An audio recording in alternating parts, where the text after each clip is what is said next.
मुझे लगता है कि हमारे जैसे वहाँ भी जो लोग हम पे हमले करते हैं उनके मन में हेट्रेड है हमारे लिए, ठीक है। ऐसे ही हम इस चीज़ से मुनकर नहीं हो सकते कि वैसे लोग हमारे यहाँ नहीं हैं।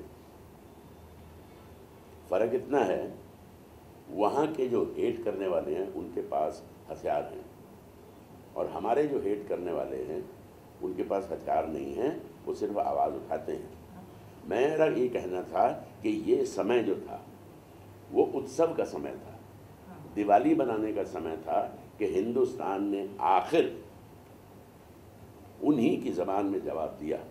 और ये पहला ऑपरेशन है जिसको उन्होंने इतनी बखूबी से अंजाम दिया कि जिसमें आम आदमी जो निर्दोष है उसका नुकसान ना हो। सिर्फ वो जो टेररिस्ट कैंप हैं उसी पे अटैक किया गया। तो ये बहुत बड़ा बदलाव है हमारी नीति में और मैं मोदी जी को इसके लिए बधाई देता हूँ, आर्मी को बधाई देता हूँ कि इतने प्रिसिशन से उन्होंने इसे कामयाब किया। एक सेकंड। और दूसरे, मोदी जी ने ऐलान किया कि अब हम ईंट का जवाब पत्थर से देंगे, लेकिन साथ ही अगर आपने गौर किया हो, उन्होंने संबोधन किया वहाँ की आवाम को कि आइए हम गरीबी से लड़ें, बेरोजगारी से लड़ें, कंपटीशन हो हमारा, फिर देखते हैं पहले कौन जीतता है। तो ये था कि उन्होंने वो रास्ता जो बातचीत का है वो छोड़ा नहीं है कंप्लीटली।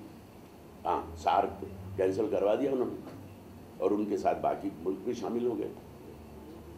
तो उनकी एक स्ट्रैटेजी है, उस स्ट्रैटेजी से उनको काम करने दीजिए। ये बड़ी पैटी चीज़ है कि वो 15 एक्टरों को भेज दो। अब सरकार नहीं कह रही, सरकार के मन में कुछ है ना कि हम इसको बढ़ाएंगे नहीं, तो सरकार का साथ तो है। सरकार ने हमें खुश कर दिया, हमारा आत्मबल बढ़ा दिया, हमारी आर्मी का आत्मबल बढ़ गया है।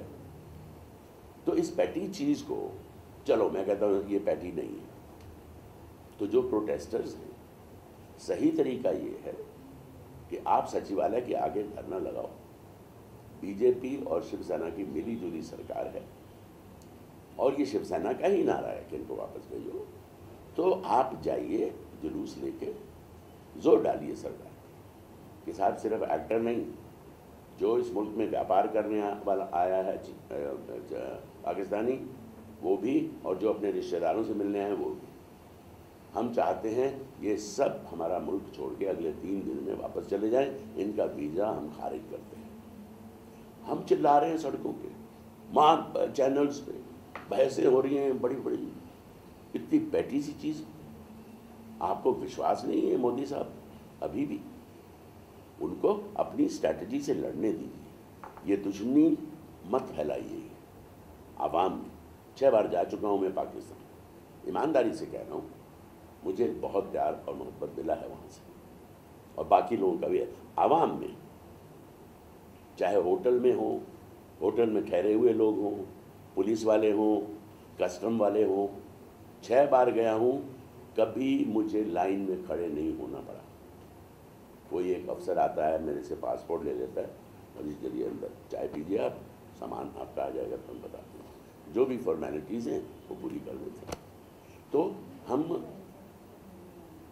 दूसरी चीज़ ये मत भूलें कि जब हमारा विभाजन हुआ, जब हमारा पार्टीशन हुआ, वो सिर्फ जायदाद और ज़मीन का नहीं, वो जज्बातों का हुआ, रिश्तों का हुआ।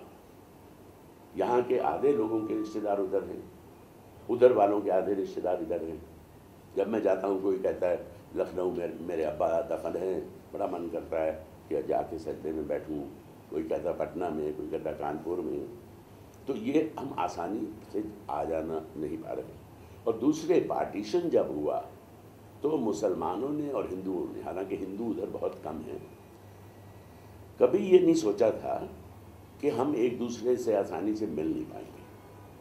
उन्होंने ये सोचा होगा ठीक है यार, बंटवारा हो रहा है, अब नहीं मान रहे हैं, कायदे आज़म भी नहीं मान रहे हैं, तो ठीक है यार, तू भाई उधर जाना चाहता है, तू उधर चले जा, मेरी तो यहाँ 100 एकड़ ज़मीन है यार, मैं ये छोड़ के क्यों जाऊँ। और दूसरा, उन्होंने सोचा कि जैसे भाई अलग होते हैं, प्रैक्टिकल रीजंस की वजह से, परिवार है, 3 भाई हैं, बड़ा घर है, एक के 3 बच्चे हो गए, एक के 2 हो गए, दूसरे के 4 हो गए, घर छोटा पड़ता है, तो एक भाई कहता है अब मैं अलग से रह लूँ।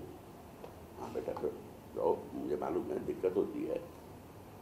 उन्होंने ये सोचा होगा कि हम क्या फ़र्क पड़ता है, वो लाहौर में रह रहा है, मैं बनारस में रह लूँ, हम मिलते जुलते रहेंगे, आपस में रहेंगे। और हिंदू मुसलमान का रिश्ता तो 600 साल पुराना है, ठीक है, हमलावर होके आए थे और उनमें कुछ आज़ाद ख्याल के मुसलमान भी आए और कुछ दकियानूसी औरंगज़ेब जैसे वो भी आए, लेकिन फिर अकबर जैसा एक सेकुलर आदमी भी आया। शेरशाह सूरी ने कितनी डेवलपमेंट की थी यहाँ, हुमायूं साहब बड़े जेंटल पढ़ने लिखने वाले इंसान थे, बहादुर शाह जफ़र पोइट्री लिखते थे। तो हमने एक दूसरे की तहजीब से बहुत कुछ सीखा। तो इसलिए जहाँ तक हो सके हिंदुस्तान की तो कोशिश यही होगी, क्योंकि ये ना भूले कि हमारे परिवार में 22 करोड़ मुसलमान भाई भी हैं यहाँ, उनके सेंटिमेंट्स का भी हमको ख्याल रखना है। तो वहाँ की सरकार पे अटैक करो, वहाँ की आर्मी पे अटैक करो, वहाँ पे लोगों पे मत करो, बस मेरा इतना ही कहना है।